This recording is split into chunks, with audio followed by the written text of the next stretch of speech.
What's going on, Blast TV? They finally gave me my own show, so let's make it good. I've flown in Counter-Strike gods from all over the world to come and get grilled by me on their past, present, and future. We've got interviews, great moments, and an all-new, ultra-difficult gauntlet map to test the skills of our upcoming guests. Welcome to your new favorite televised vacation. This is the Launders Show.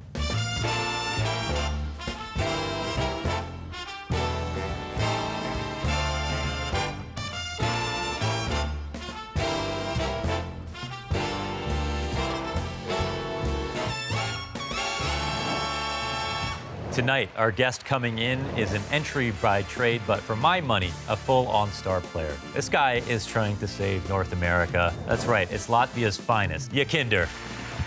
Haha, there he is, the savior of NA in the flesh. Thank you, guys. Thank you. Thank you for the support. Thank you, guys. Thank you. Thank you. Shake my hand. Nice to see you. Great to have you on the show. Oh, such a great show. Let me ask you, what is your favorite thing to drink? Do you want like the... I want the most boring answer. Most boring answer? Yeah. Water. Here we go, baby. We got some water for you. I knew you knew me well. Yeah, it's a good start. I knew it. You'd be afraid to say water, like, oh, what's the answer? It could be vodka. I was thinking beer, but exactly, yeah, I like beers. I'm really glad you said water because we don't have any of that on this show, family show. YEKINDAR, amazing to have you on. This is actually the season finale. You are the last episode of this first season of the Launders Show. How does that feel? I feel obligated to show what North America really feels like. Okay, great. Yes, yes. I mean, you've had a crazy journey this year, or this last year, I should say, playing on two different rosters at a very high level. Like, I always think about the narratives that never worked out. You know, I'm sure there's a bunch of people out there, the few YEKINDAR haters out there in the world, that when they saw you leave Outsiders and go to Team Liquid, they wanted to see that it wouldn't work. Yeah. Right? I wouldn't say that there was a few. There was a lot of people. Oh, okay. There was a lot of people who thought that my performance was under James' system. I agree, that gave me a lot of insight and a lot of, like, the start point where to start off. Liquid were really good in supporting me with everything what I needed, and that allowed me to perform. Even though I'm garbage in majors and finals, but that's gonna change with time. I'm not super experienced player. Like, I started playing tier 1 in COVID, during COVID. I didn't play LANs, right? Like, for example, Blast was like maybe my 5th arena. Yeah, for sure, and you're being held to a really high standard. And you've really already shaken up the top 20. Yeah. A month has passed or so. Why don't we take a look at a clip? We've got the World Final going on behind us. This is the Grand Finals and the second map where they're playing Mirage, of course. I wanted to pick YEKINDAR's brain about what we can remember from this match, just in general. Where are we at right now? They were super ready for our Mirage. It was obvious that we picked Mirage because we didn't lose a Mirage a single time to any other team, and we didn't really have a different pick against G2. We were in a trap of we have to pick Mirage. Even though if we felt that they are pretty good on Mirage, right? And we could have picked other map, it still comes to a thought, but we're undefeated on You'd be Mirage, silly not to, right? Yeah, so you have to be Mirage. That's the round, remember? Oh, yeah, that shot is, insane. If you rewatch the game, they were so ready for our CT side. I'm not going to say specific things why exactly they were ready. Yeah, sure. But then, for example, nading window, when they know we're molotoving boxes at the start of the round from window every time, right? That's a tell, or them expecting a mid-round B push or something like that. So basically, there's a lot of things where during the game you can feel that they're ready for and they're prepped for the map. That doesn't allow you to play the same way, and especially on the 14-12, I understood that they're expecting things that we usually do. I'm saying play a safe round, like nobody die, we play a late round. We were probably calling like rotate into 4A and we were expecting A. And that's the round where I jump short and Monacy kills me into a crack.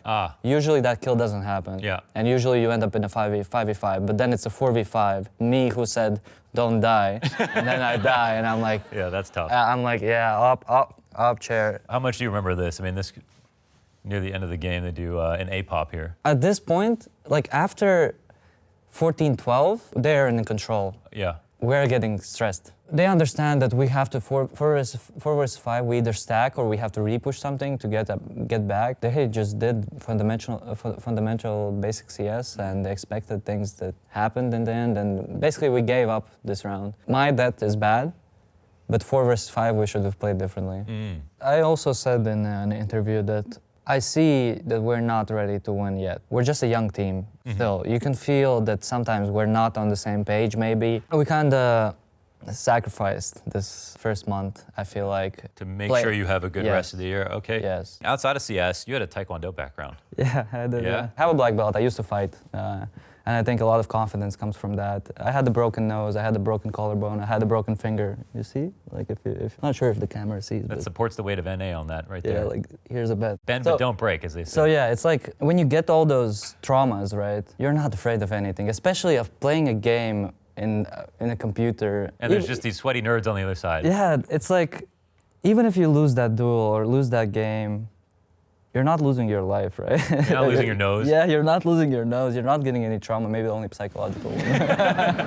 But yeah, it gave me a lot of confidence, I feel like. Self-confidence, I think, is really important for the role that I'm playing in. You are playing on the native resolution, one of the few, I don't want to say few left because most of those players are actually new that play on native. But at the same time, man, you've got your monitors getting closer every day.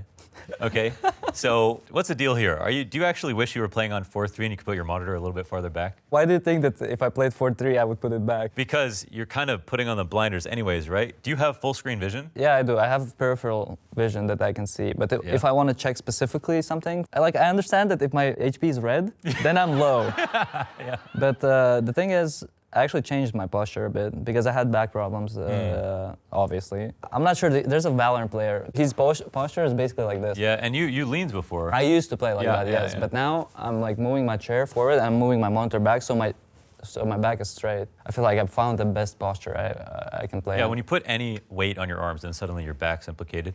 You just got to go to Dr. Alige, man. He's got posture down to a science. I already talked about it. And he's like, I don't understand how you can play on like this. He's like, look at my monitor. It's really good. Like far back, everything is good. I have this thing that like pillow under my hand. Like, look at this. That's how you have to. I'm like, yeah, but I can see my crosshair better if I'm closer. Yeah, get it, Alige. You're gonna live forever. Actually, a story. Yes. Basically, there was a story that when I was playing in Elements Pro Gaming, Hooch was my captain. I was playing with Nickelback, Hooch, Cree, Alien. Alien, yeah. Yeah.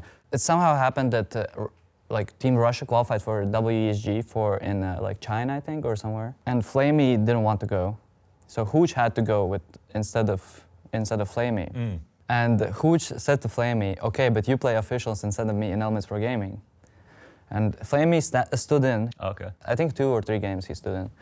And on Inferno, he's like, "Marx, try like going close into your monitor, buy a deagle, and you're gonna feel how it's like a bit different, right?" Okay. And I bought a deagle, killed 4, and I'm like, bro, this is the thing. And since then, I'm playing really close to the monitor. Since then. So it's Flamey's fault of my like way of sitting. I didn't sit like that before. Flamey almost broke your back. Oh, so that's how it all began. Who's the most interesting player that you play with on Liquid, like personality-wise? Nitro is the most calmest. I saw him rage one time during the selfie year. Okay. And that was because of me. What'd you do? So basically, it was actually blast groups as well. Our overpass was garbage. And I was sleeping and creating different defaults, and I was thinking how to win on overpass because everybody was picking overpass because we made the mistake of picking once overpass. Everybody saw how garbage our overpass is because we thought our overpass is really good, but actually it's bad. I'm like, yeah, we need to practice this, and we go into scrim, everybody's having a good mood or whatever, and we're losing the half like 11-2 or something on T side. And Nitro is calling like some random that he didn't explain or anything, and you're like, bro, can you call something good finally? Can you call any of those rounds or something? Because everybody was tilted. We were making a lot of mistakes. And I was like, bro, please, can you? And he just goes, puts his headset and like drops it on the table, stands up, and I'm mad.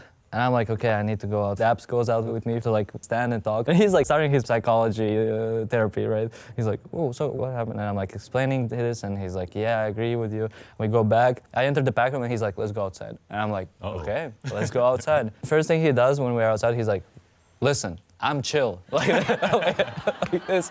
I'm like, okay. I'm not mad. Then we basically, we talked it out, everything is good, and our overpass is now one of the best maps. And he's never raged again. He actually didn't even rage that time, if you ask me. We remember that story, and we talked about it, and he's like, yeah, oopsie. We have a situation where you've been playing the game for a long time, but you only just played notable pro level when you started playing at Flashpoint. And so you weren't really on the radar at all. So like, I think your considered rookie year is 2020, isn't it? It actually is, yeah, because I was playing tier 2. Yeah.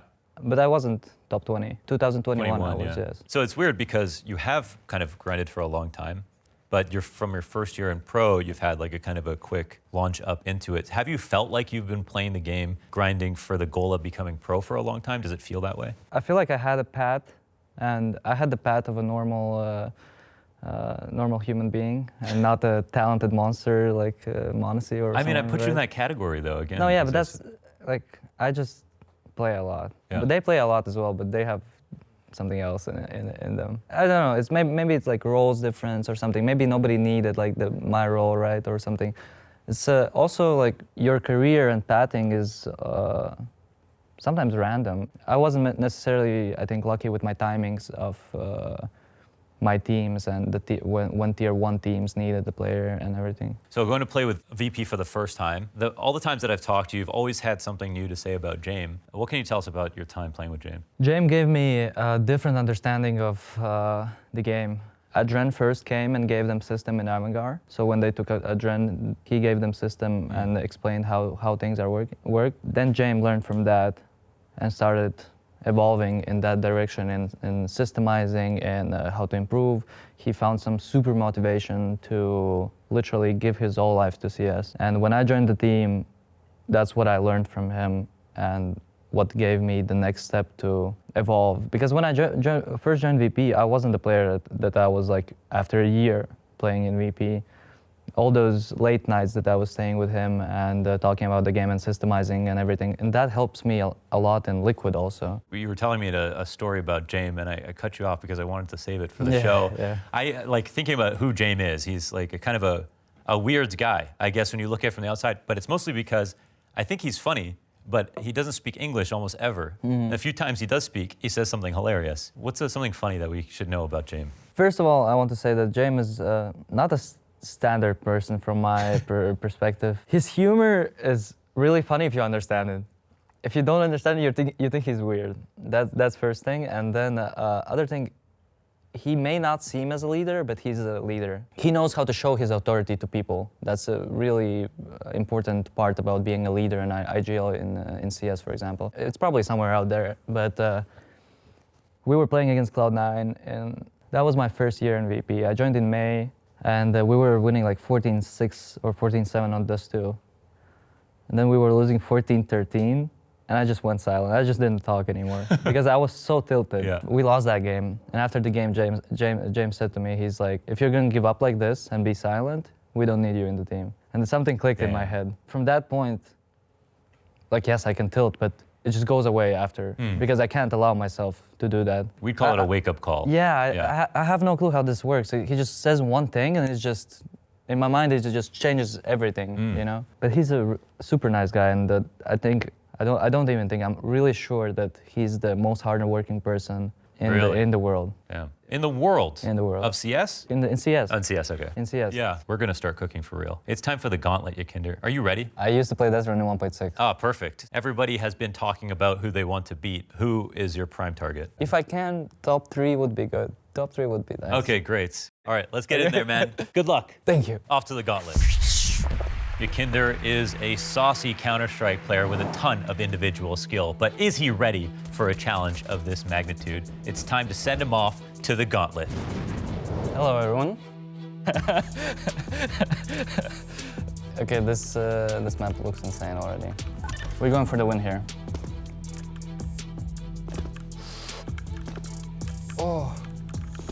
Oh my God, that was clean. Do you see that? This is a bunny hop. No! No! I was going for number 1.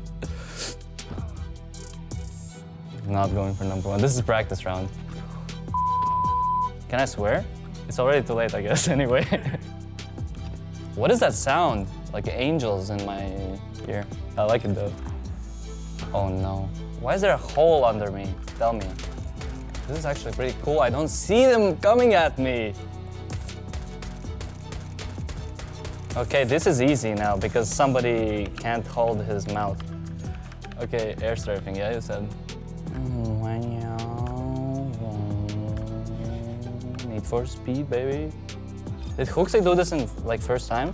Or did he up here? Thank you guys for answering. Thank you for your cooperation. The tactic, jump and don't watch. and pray. Jump and pray. Jump and pray! Let's go. Let's go, boys. Oh. And I up on the last one. Twice. And it always I'm up on this one. I got it. So I'm not last place. No way this is last place. No way. I hope it's like at least a minute or something. I finished. Okay. Launders, you're gonna send me my results. And for one last time this season, let's give it up for our final contestant, YEKINDAR. Come on through. It's a bit hot. It was getting hot in there. It's a bit hot, and I'm not sure if is it because of the gauntlet or because of you. There you go. Pour it in. All right, I'm gonna pour you some water here. Let's go. Oh, Jesus. All right, well, it's good. It was messy, like the gauntlet. It was a messy map, messy blocks, but you know what? That was the section that I think you were actually the best at. I feel like the blocks was the easiest part, and the bunny hop rectangles that were moving was the hardest. I thought I had a plan, but the map thought otherwise. If you had to put a time on it, what time do you think you got? I think I was over a minute. I mean, I know the time is, so. Tell me. You ready to see it? Yes. Okay, for one last time this season, assistant, let's roll out the leaderboard. Bring it in. By the way, I've been harsh on you, but you've done great. Now get out of here. Oh, okay, wait. I'm not gonna even be that bad, I think. Scrawny, 4 minutes, 8 seconds, bro. But now we've got a full season, okay? Yes. So first of all, if there's one person that you wish you beat on this board, who is it? I don't want to be 4. I want to be top 3. That means I want to beat either Dupree or Cadian. I'm not going to beat Hooksy. He's a Giga Chad. Okay, well, we're about to find out, but in order to make it official, we've got to get it in writing. So I'm gonna have you sign this. Okay. Everyone's fine with this. It's crazy. Wait, actually, I did quite bad, so I'm not really sure. So maybe you'll take it. Maybe I'll be even more charitable. And just like for a fan, because I'm a fan. You always know what to say. All right, the signature's in, and now I'll write down the time. I gotta say, there's actually something special that happened. Yeah? Something very special that happened. What? And I'm not entirely sure it's good. Okay, YEKINDAR, you ready to make this official? Yeah. Avert those eyes. Here we go. I'm The scared. final time of the season by YEKINDAR, tied for What? third place, is YEKINDAR and Dupree. No way. Now, the thing is, we've got special rules for this. We can go into the milliseconds, we have the logs, and we can find out once and for all who is the better player and who will be third in the season. And I know I said I wouldn't beckon upon you again, Mr. Assistant, but for one last time, again, I will ask you to bring in the card to break this tie. Let's see the times. Imagine if the milliseconds are the same. Imagine if the milliseconds are the same, he says. Unbelievable that would be. Yeah, that would be unbelievable. And the reading is Dupree with a time of 1 minute, 34 seconds, and 758 milliseconds. Oh, that's a good sign. The odds are on his side. Odds Thank are you on his for side. number 3. Thank you, He's thank you taking guys. the bell already. Is this Usain Bolt celebrates too early Counter-Strike edition? We're about to find out. YEKINDAR with a time of 1 minute, 34 seconds, 594 Let's go, milliseconds. baby! Let's go! He beats Dupree and takes third Let's and go! is the winner in this small particular instance. That wasn't an early celebration.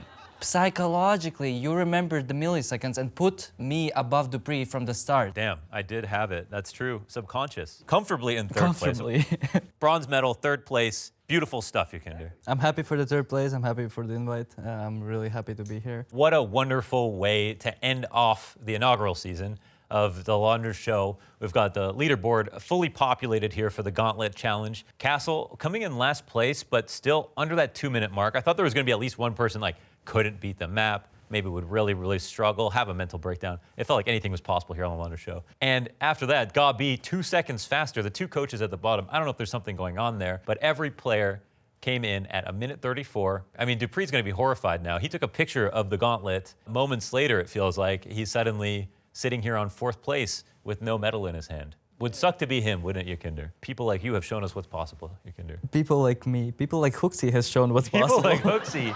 Oh yeah, let's get to that. So Cadian came through with a beef, minute 23, and then Hooksy, I mean, he's just so far ahead at this point. That's why there's he like- is the symbol of the Launders Show right now. There's even like a huge space between Cadian and Hooksy. That's Physically, like yeah, there's a number space, a physical space. We're just living in his world. Yeah. So Hooksy, the champion of the season. Thank you so much, YEKINDAR, for being on the season finale. You're a wonderful guest. And to everybody at home, I appreciate your viewership so much. We've got more guests, gauntlets, and great moments coming right at you in season 2. So as always, it's been a blast.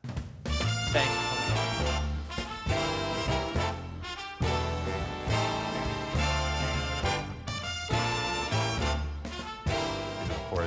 Gotta get it in writing, Yekinder. Yeah. Okay? I don't have a pen. Where's the pen? Isn't it in your drawer? No, it's not. Oh, it is. It is. Oh, shit. Yeah, it was under my phone. Sorry about that. The Latvian pride, third place, third place, third place. Third place. Third place.